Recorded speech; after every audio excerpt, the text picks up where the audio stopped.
Ngatho nĩ ũndũ wa gũcoka rĩu bũrũri no Gucakaya ũracakaya ndeto yake hana maithori ĩgiĩ mũtongoria wa gĩsiasa, mũtongoria ũrarĩ ngumo nene mũno ũrĩkĩtie kũhurũka, ũrĩa warĩ governor wa Nairobi County Mike Sonko nĩwe watongoria angĩ a gĩsiasa gũkorwo magĩcakaya gĩkuũ kĩa mũteti ũyũ.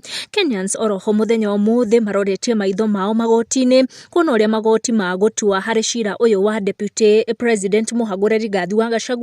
Mũthenya ũmũthĩ igoti rĩratanywo gũtua matua kana hihi Kithure Kindiki nĩagũthiĩ na mbere kwĩhĩtithio na gũikarĩra gĩtĩ ta deputy president, kana igoti nĩ rĩgwĩtĩkĩra atĩ Gachagua ndaheirwo haki yake wona nĩ guoka harĩ kũhagũrwo gwake. Former Kimilili MP Suleiman Murunga nĩwe warĩkia kũhurũka na agĩkorwo agĩtiga atongoria a gĩsiasa na maithori maingĩ mũno. Nĩ ũkuona speaker wa National Assembly Moses Wetangula agĩtũma ndũmĩrĩri yake ya pole Gucakaya na family hamwe na Akenya na ikari a gĩcigo gĩkĩ kĩa ũmbunge agĩcagũrĩtwo gatagatĩ ka mwaka wa 2013 and 2017. Ararĩ mũmbunge gatagatĩ ka mwaka ũcio wa 2013 na 2017 na arĩkia kũhurũka akĩamũkĩra ũrigiti thibitarĩ-inĩ ĩmwe gũkũ Nairobi arũgamĩte na kĩama kĩa Ford Kenya. Na nĩ ũkuona ndũmĩrĩri cia macakaya iria atongoria a gĩsiasa magĩthiĩte na mbere gũtũma